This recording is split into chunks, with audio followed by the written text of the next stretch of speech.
Assalamualaikum warahmatullahi wabarakatuh. Eh, Pada kesempatan hari ini kita akan melanjutkan pembahasan kita tentang ikatan kimia pada mata kuliah kimia.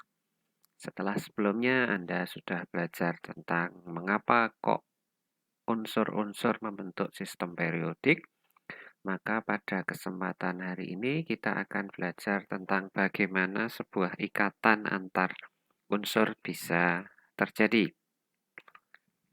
Baik, sebelum kita mulai, mari kita berdoa terlebih dahulu. Bismillahirrahmanirrahim. Rabbi zidni ilma warzuqnil fahma waj'alni minas sholihin. Ya Allah, tambahkanlah aku ilmu dan berilah aku karunia agar dapat memahaminya, dan jadikanlah aku masuk ke dalam golongan orang-orang yang soleh. Amin.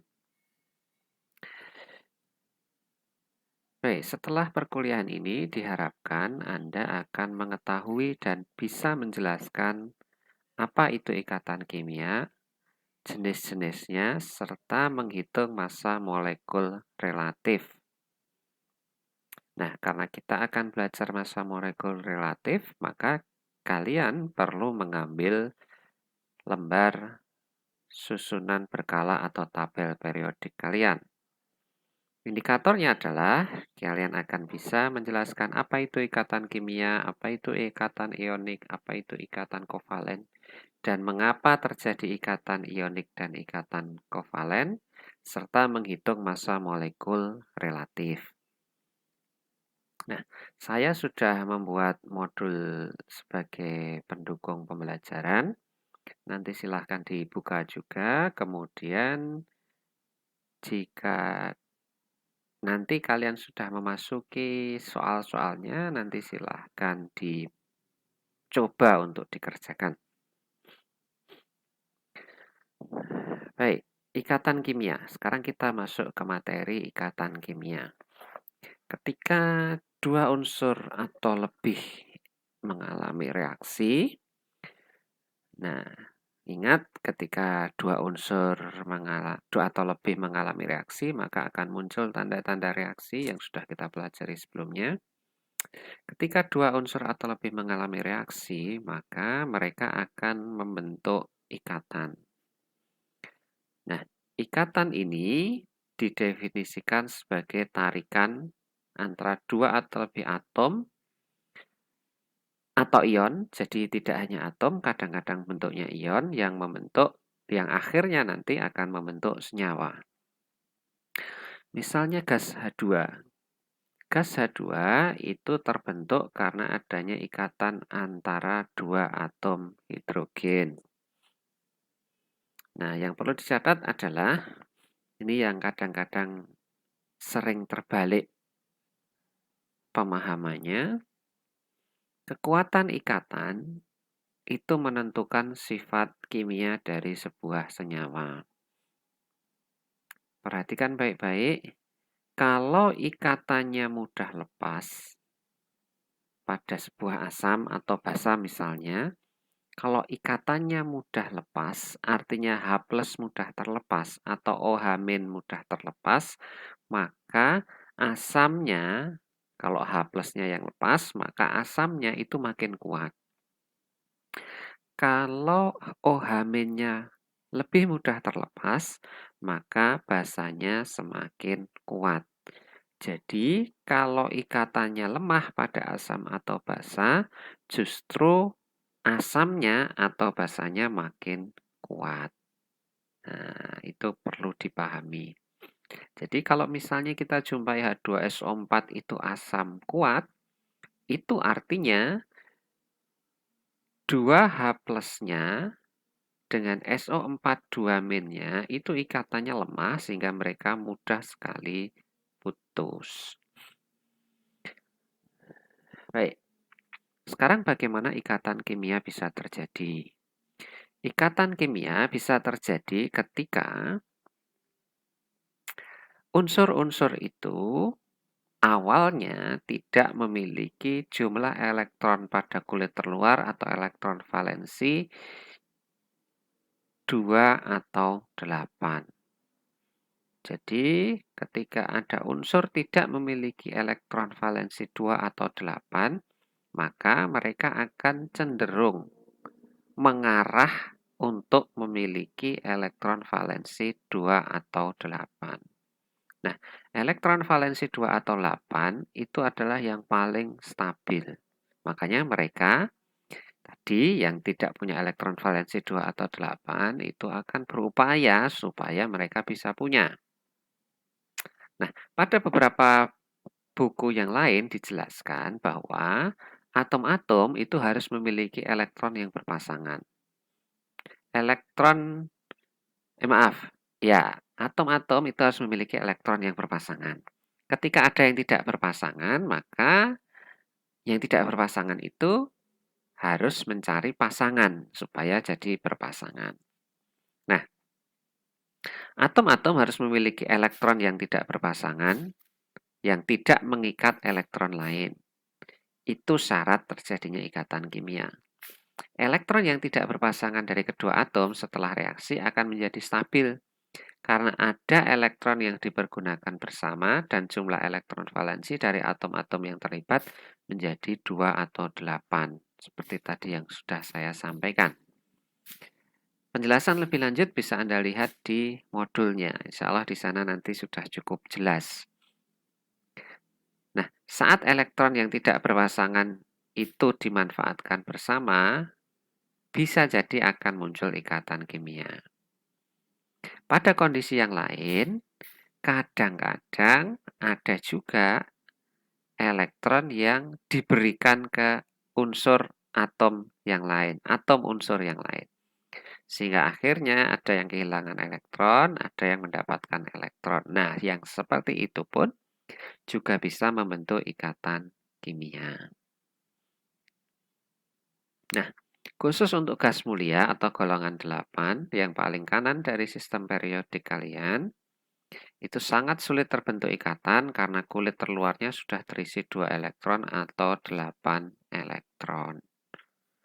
Nah, itu sekilas tentang terjadinya ikatan kimia.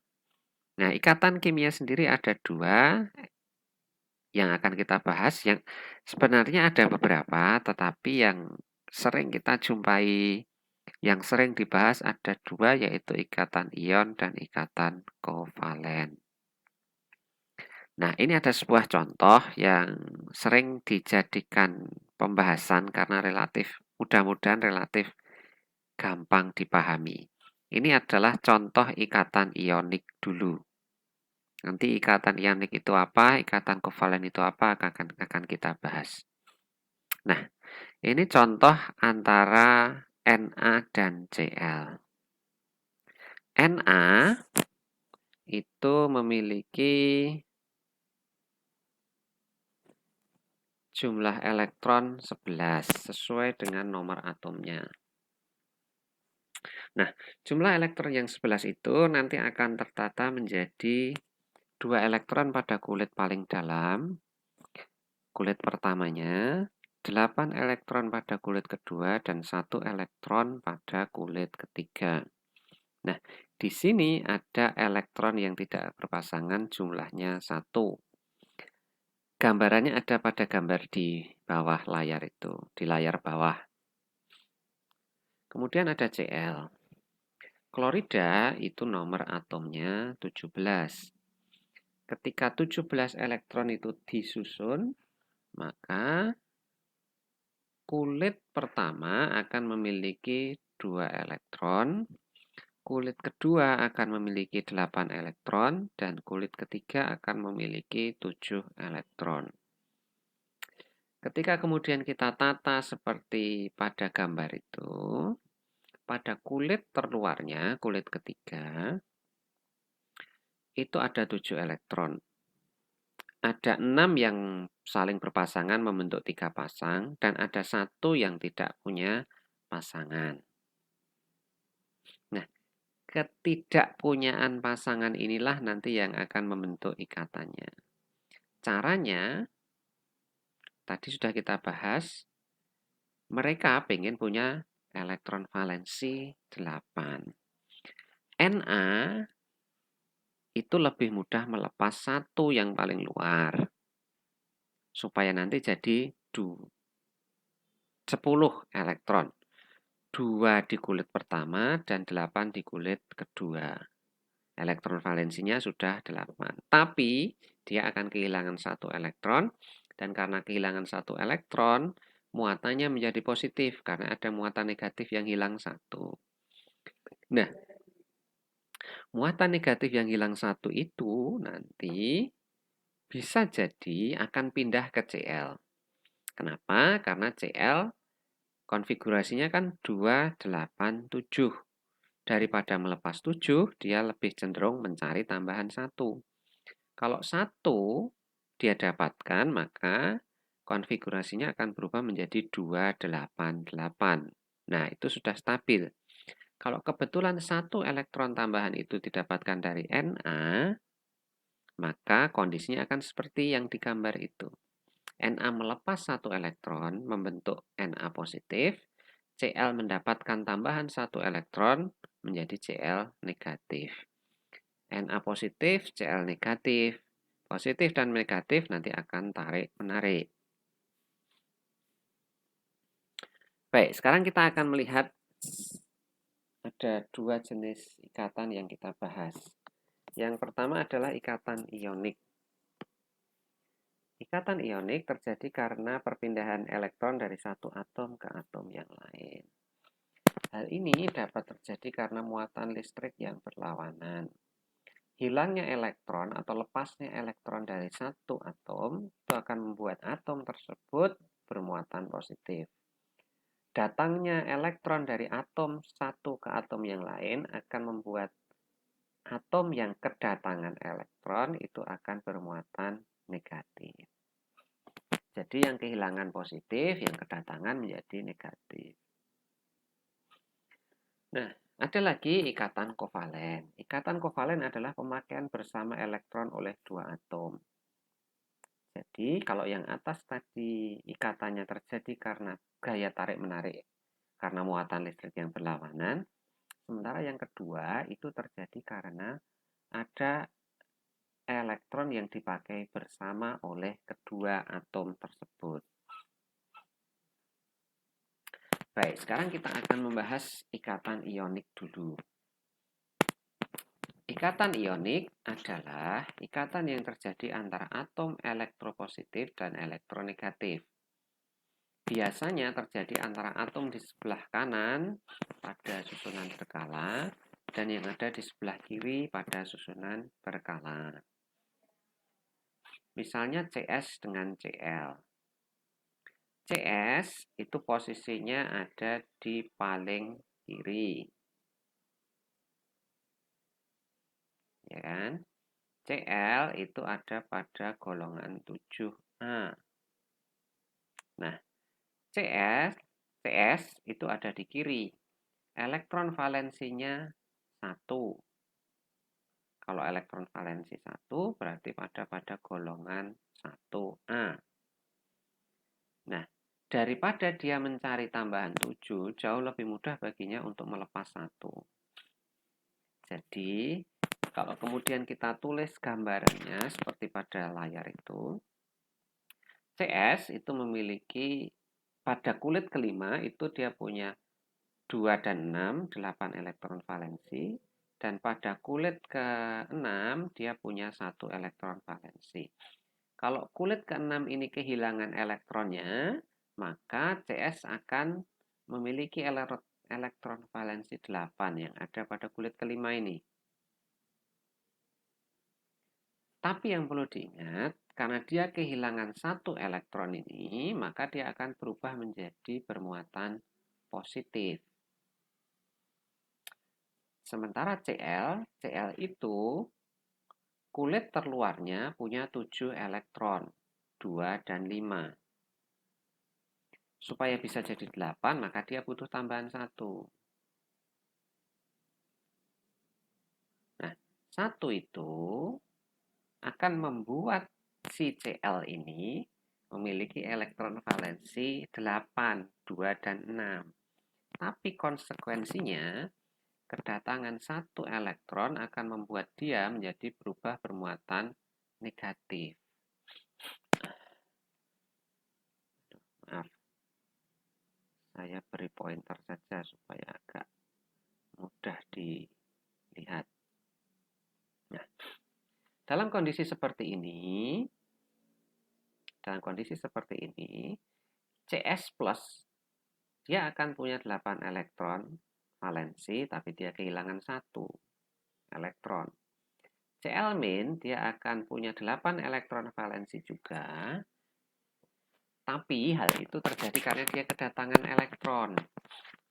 Nah, CS dan Cl sama-sama memiliki 8 elektron valensi. Artinya dua-duanya sudah stabil. Karena cita-cita untuk punya 2 atau 8 elektron valensi sudah terpenuhi. Tapi prosesnya tidak berhenti sampai di situ. Karena CS bermuatan positif dan Cl bermuatan negatif, maka antara CS positif dan Cl negatif akan terjadi gaya tarik-menarik. Karena ada yang bermuatan positif dan ada yang bermuatan negatif. Ingat, positif dan negatif itu pasti tarik-menarik. Nah, kenapa bisa demikian? CS itu potensial ionisasinya rendah. Jadi, dia hanya perlu sedikit energi untuk melepas elektron valensi. Untuk supaya jadi punya elektron valensinya 8, dia lepas 1. Tapi konsekuensinya akan berubah menjadi CS positif. Sementara Cl itu melepas sedikit energi melepas sedikit energi ketika menerima elektron. Jadi buat Cl lebih mudah menerima elektron daripada melepas elektron. Ketika dia menerima 1 elektron tambahan, maka kondisinya akan stabil karena sudah punya elektron valensi 8. Nah, ini penjelasannya mengulang yang tadi, CS dan Cl. Kalau kemudian CS menjadi positif dan Cl menjadi negatif, maka akan muncul gaya tarik-menarik. Ingat, positif dan negatif tarik-menarik. Allah sudah menciptakan pasangannya begitu, positif pasangannya negatif. Kalau positif ketemu positif, tolak-menolak. Negatif ketemu negatif juga tolak-menolak. Nah, hal yang sama itu terjadi misalnya pada antara litium dengan F. Litium itu elektron valensinya 1, jumlah elektronnya 3. Cita-citanya punya 2 atau 8. Nah, daripada mencari tambahan 7, mending melepas 1 supaya jadi 2. Tapi kalau melepas 1, berarti dia berubah menjadi Li positif. F itu punya 1, 2, 3, 4, 5, 6, 7, 8, 9 elektron. Elektron valensinya ada 7 pada kulit kedua. Nah, ada satu yang nggak punya pasangan. Dia kekurangan 1 elektron lagi supaya bisa punya 8 elektron valensi. Kalau kebetulan tambahan elektron yang dipakai oleh F itu dari Li, maka F akan punya kelebihan 1 elektron jika dibandingkan dengan protonnya. Kalau elektronnya lebih banyak daripada proton, berarti F akan bermuatan negatif. Makanya nanti Li positif dan F negatif akan tarik-menarik. Nah, ikatan ionik ini biasa terjadi antara ion positif unsur golongan 1A dan 2A dengan ion negatif golongan 6A dan 7A. Nah, itu sekilas tentang ikatan ionik. Sekarang bagaimana dengan CH4?